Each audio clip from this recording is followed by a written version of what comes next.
देख रहे हैं लल्लन टॉप की चुनाव यात्रा। यहाँ आप आलू देख पा रहे हैं।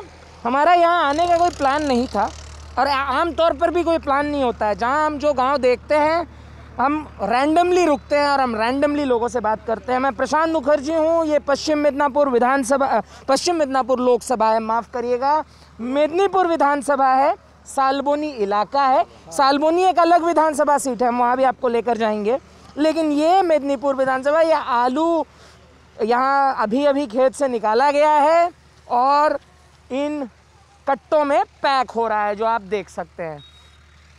हमारे साथ काफ़ी सारे लोग हैं, कुछ यहाँ पर खेतिहर मजदूर हैं जो इसमें काम करते हैं, साथ में किसान भी हैं जिनकी ये ज़मीन है। क्या नाम है दादा अपना? नाम की? सहदेव दलबेरा। सहदेव दलबेरा। কোথায় বাড়ি আপনার? আমার বাড়ি কমলায়। কমলায়। আচ্ছা, কি করেন আপনি? কাজ কি করেন? लेबारेर काज। लेबारेर काज। अच्छा ठीक है। इनका नाम सहदेव दलबेरा ही है, यहीं पास में ही रहते हैं, पास के गांव में मजदूर का काम करते हैं। तो কত টাকা মজদুরি পাচ্ছেন?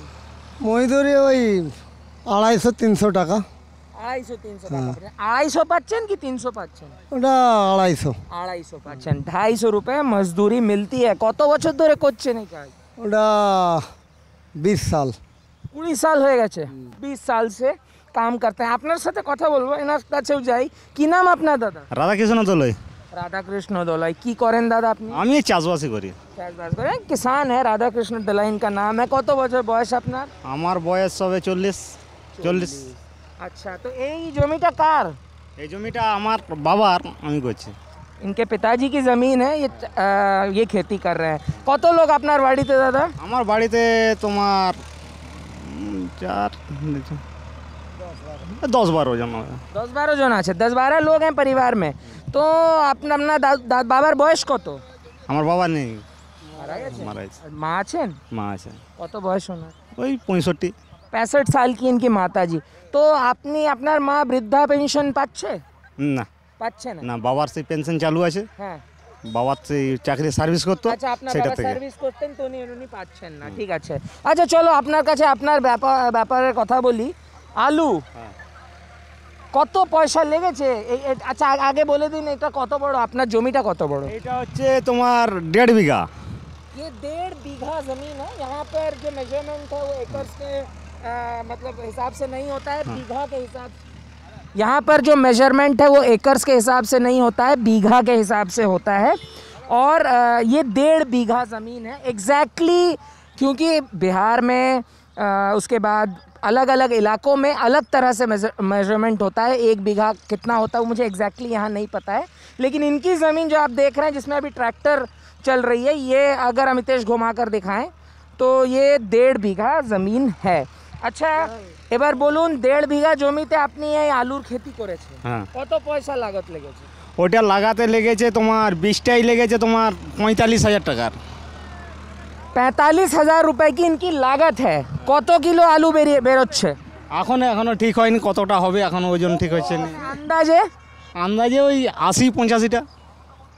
80-85 क्विंटल बस्ता। एक बस्ता কত? 50 किलो। 50 किलो के एक कट्टा 50 किलो का है और 85 कट्टे ये निकालते हैं और एक कट्टे में 50 किलो आलू मिलता है। एक বস্তার কত টাকা পাচ্ছেন? এখন এক বস্তার দাম কত? তোমার 300 টাকা। আর পাঞ্জাব থেকে এনেছি ওই মাল, পাঞ্জাবের এখানে কিনা হয়েছে, সেটাই নিয়েছে 7,000 টাকা 50 কিলো।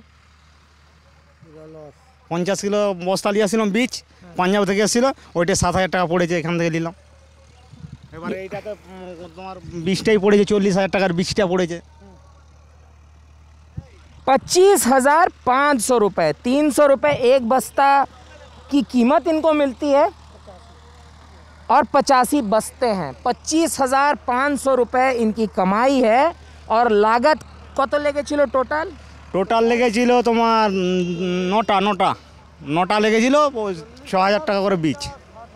মানে পয়সা কত লেগেছিল টোটাল? পয়সা ওই 45 বলছিলাম খালি 20টা। এবার মশলা আছে, ওর মশলা আছে, জল আছে, এই যে ট্রাক্টর চলছে, ট্রাক্টরের পয়সা আছে, 70,000 টাকার মতন খরচা। मैंने समझने में थोड़ी गलती कर दी थी। ये बता रहे हैं कि 45,000 रुपये तो सिर्फ बीज था, इसके बाद मैन्योर खाद की बात होती है, उसके बाद ट्रैक्टर चल रहा है, उसका तो एक तो अंदाजे যদি বলতে পারেন কতটা? আন্দাজে এখন আমার আন্দাজে হচ্ছে 65,000 মতন খরচা আছে। 65,000 रुपये इन्होंने लागत लगाई है इस 1.5 बीघा ज़मीन को पूरा वो करने के लिए, और इन्हें ऐसे 85 कट्टे मिल रहे हैं। एक कट्टे की कीमत 300 रुपये है, मतलब 25,000 के आसपास ये पैसा कमा रहे हैं। लागत इनकी 65,000 रुपये, मतलब 40,000 का नुकसान। কেমনি চলবে দাদা এইভাবে? তো কেমনি চলবে না, ব্যাংকে থেকে লোন লিয়ে আছে, সুদটা দিয়ে মিটাবো। ব্যাংক থেকে তো লোন নিয়ে কাজ করা আছে, এবার সুদটা মিটাবো। তার কোথা থেকে আসবে আপনার কাছে টাকা? এবার আবার অন্য ফসল করে তুলতে হবে, ওর পরে তিল দিতে হবে, খসলা দিতে হবে, খসলাতে কিছু তুলতে হবে, দিয়ে এরকম করে চালাতে হবে। ये बहुत ज़्यादा दिलचस्प है। भारत आज भी एक कृषि प्रधान देश है। हम पश्चिम बंगाल के चुनाव यात्रा में हैं। ये पश्चिम मिदनापुर ज़िला है, जिसकी मिदनापुर सीट है और सालबोनी इलाका है। भाई साहब बता रहे हैं कि इन्होंने लोन लिया था बैंक से, अब इन्हें लौटाना पड़ेगा। कतो लोन लिए छिले? 40,000। 40,000 का लोन लिया था इन्हें, कमाई सिर्फ 25,000 हुई है। हम सब किसानों के बारे में बात करते हैं। किसानी बहुत बड़ी देश की अर्थव्यवस्था को चलाने के लिए सबसे बड़ी ज़रूरत है। हमारी अर्थव्यवस्था किसानी पर टिकी हुई है। ये किसानों की हालात हैं, और हम पश्चिम बंगाल में हैं जहाँ पर अभी चुनाव हो रहा है। একটা কথা বলুন, এবার তো ভোটে আপনি টাকা পাচ্ছেন না, মানে এই নিজের চাষবাসে তো টাকা পাচ্ছেন না। আপনি কি চান, মানে যে সরকার আসবে যখন আপনি ভোট দিতে যাবেন, সরকার তো আপনি বানাবেন, কি চান আপনি, কি হওয়া উচিত? কি শৃঙ্খলা এভাবে চাই, দেশের উন্নয়ন শৃঙ্খলা যেটা এখন দিদি দিচ্ছে ওইভাবে চাই। দিদি যে সব করেছে ওই জিনিসগুলো আমরা চাই আর কি। মানে মমতা দিদি যা উন্নয়ন করেছেন সেইটা চান আপনি? সেইটা চাই।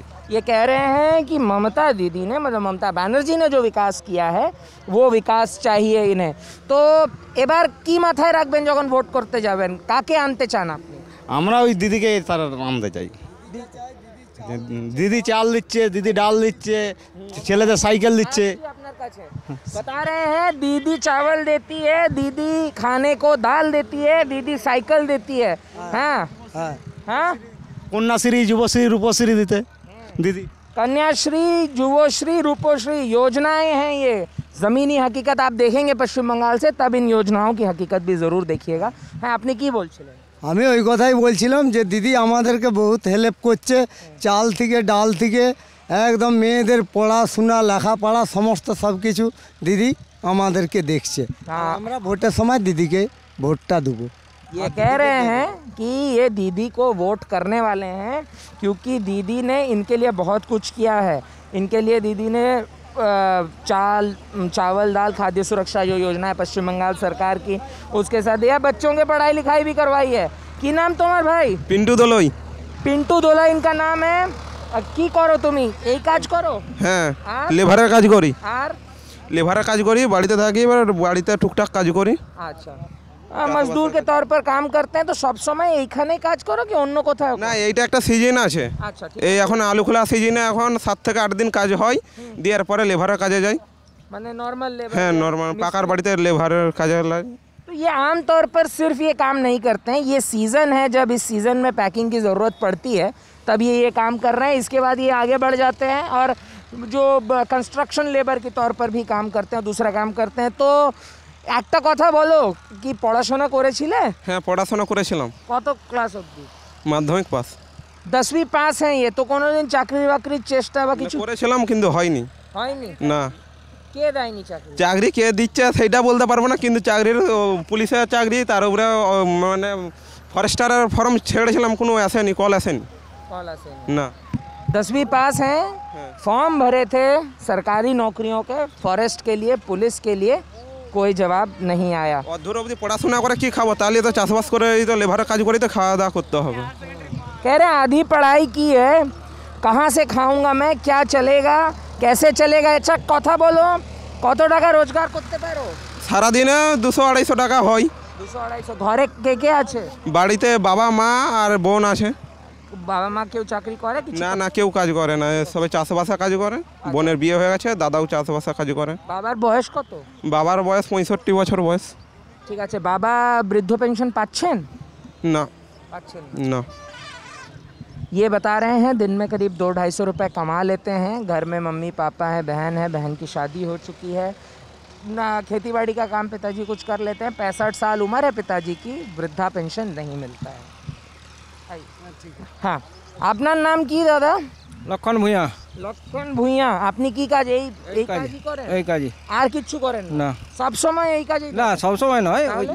এই যে এখন হচ্ছে, পরে বাকি অন্য লেবারের কাজ আছে যা আছে। মানে কি কি কি ধরনের? মাঠেও যে আরো চাষের কাজ আছে সেটাও হয়। সেটাও হয়। হ্যাঁ। अच्छा, खेतिहर मजदूर के तौर पर आम तौर पर काम करते हैं, और ये जो अभी आप देख रहे हैं पैकिंग का काम, ये तो कर ही रहे। तो কি চান আমাকে যদি আপনি বলতে পারেন কি এবার যে ভোট হতে চলেছে আপনি কি মাথায় রেখে ভোট করবেন?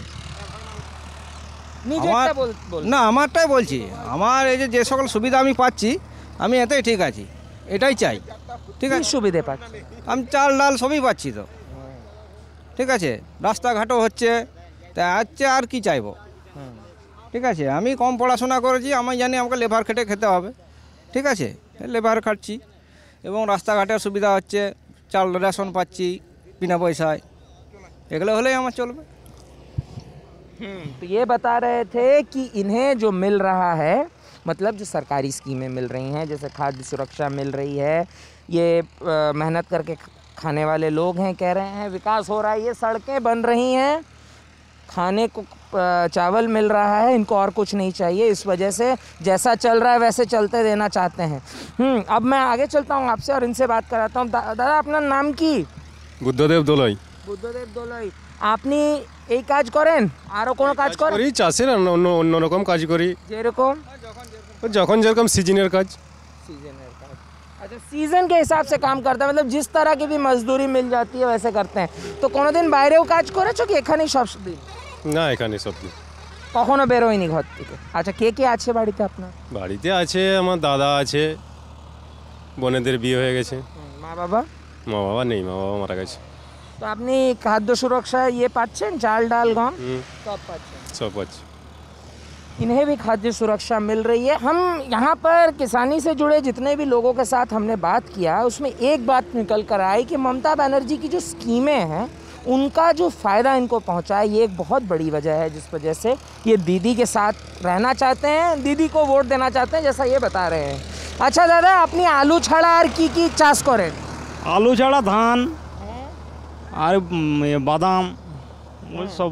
আরও এইটার মধ্যে তো হয়নি, সব জায়গায় আরও জমি আছে, এই মাঠ সে মাঠ করে আছে, করতে হয়। आलू की खेती के अलावा ये धान की खेती भी करते हैं, मतलब चावल उगाते हैं, और मूंगफली की खेती करते हैं। जो बादाम बोल रहे हैं, बांग्ला में बादाम का मतलब मूंगफली होता है। तो ধানের যদি কথা বলি, চালের বস্তা যে বানান আপনি, কত টাকা মানে 1 কুইন্টাল কত দাম পান? 1400 টাকা। 1400? क्योंकि एमएसपी की बहस हर जगह चल रही है, दिल्ली में किसान प्रदर्शन कर रहे हैं, सवाल हमेशा उठकर आता है कि क्या एमएसपी मिल रहा है किसानों को? आप खुद सुन लीजिए इन्हीं की जुबानी। খেতে সব লস, চাষির সবাই লস, চাষির কেউ কোনোটাই লাভ নাই, সব লস। কি কেন পড়ে থাকবে, এটা করতে হয় আর কি। कह रहे हैं कि कुछ नहीं है करने को, इस वजह से कर रहे हैं, सब कुछ लॉस में है, किसान के लिए कुछ नहीं है, किसान की कोई नहीं सुनता है। तो 1400 টাকা আপনি পাচ্ছেন ধানের? ধানে কুইন্টাল 1 কুইন্টালকে 1400 रुपये इन्हें मिलता है। और যদি मूंगफली মানে বাদামের যদি বলি, বাদাম ওই 3500 টাকা কুইন্টাল, বিঘাতে 2 কুইন্টাল করে হয়। 1 बीघा में 2 क्विंटल मूंगफली उगती है, 1 क्विंटल का दाम 3500 रुपया इन्हें मिलता है। हम जो शहरों में रहते हैं, हम जो चीज़ें खरीदते हैं, हमें ये पता नहीं होता है कि उस किसान को कितने पैसे मिल रहे हैं। मुझे बिल्कुल जानकारी नहीं थी, हो सकता है जो हमारे दर्शक हैं बहुत ज़्यादा जानते हैं इस बारे में, मेरी जानकारी कम थी, लेकिन अब मुझे बहुत सारी चीज़ें समझ भी आ रही हैं। तो আপনারা সরকারের থেকে কী চান, মানে কি করা উচিত যে আপনাদের মানে আপনারা পাবেন, নিজের অন্তত দামটা পাবেন? সরকারে যাই করি কোনোতেই দাম নাই, বুঝলেন? সরকার কি করে ইয়ে করবে দাম? সব চারদিকে যদি এভাবে চলে কীভাবে দাম কিভাবে চলে? বলি সরকার তো ওই তো ধান কিনছে, সেই ধানটা আমরা বেচতে পারছি নি, কারো সেই কাগজটা করার নেই, যেটা সরকার নিজে ধান নিচ্ছে। আমাদের দিদি যে ধানটা নিচ্ছে 1820 টাকা না তো 1840 টাকা, সেটা তো সবাই সেই কাগজটা করতে পারছি নি। तुम्हें करते पेरेছো? না এখন আমি করতে পারিনি। देखिए ये बड़ी दिलचस्प बात बता रहे हैं। जो पश्चिम बंगाल सरकार जो चावल खरीदती है जिसके लिए एमएसपी सुनिश्चित है, इसका मतलब 1820 रुपये प्रति क्विंटल जो चावल मिलता है उसके लिए एक पेपर बनवाना पड़ता है, लेकिन आप नहीं बना पाए हैं। ये खुद बता रहे थे अपनी बात। तो ये जो बनाते पारो नहीं तार কারণে তুমি কোনো চেষ্টা করেছো বানানোর জন্য? না অবজেকশন করেছি, অবজেকশন করেছি, ব্যাংকে অবজেকশন করেছি, বলছে হয়ে যাবে, এগ্রিকালচার অফিসার বলছে হয়ে যাবে, আমার ইয়ে লাগবে আর কি, বাবার ইয়ে সার্টিফিকেট লাগবে। देखिए बड़ी दिलचस्प बात है कि ये बता रहे हैं कि इन्होंने कोशिश की एग्रीकल्चर ऑफिस में, कह रहे हैं हो जाएगा, लेकिन हुआ नहीं है। आप हमारी चुनाव यात्रा देख रहे थे। खेती किसानी सबसे बड़ा मसला है। दिल्ली के अंदर काफ़ी लंबे समय से किसान प्रदर्शन कर रहे हैं, 3 किसान कानूनों के खिलाफ, जिसकी वापसी की मांग कर रहे हैं। सरकार के साथ उनकी तमाम बैठकें फेल हुई हैं। हम पश्चिम बंगाल की चुनाव यात्रा में हैं। मैं आपको फिर से बता देता हूँ, ये पश्चिम मिदनापुर है, मिदनापुर सीट है, मिदनापुर दोनों कहते हैं इसे, और ये सालबोनी इलाका है। यहाँ पर ये लोग आलू इकट्ठा कर रहे थे। ये देखकर हम रुके ताकि हम दर्शकों को बता सकें कि हमारे देश जो एक कृषि प्रधान देश है उसकी अर्थव्यवस्था की रीढ़ जो किसान हैं उनके हालात क्या हैं। बने रहिए द लल्लन टॉप के साथ। मैं हूँ प्रशांत मुखर्जी और कैमरे पर है अमितेश।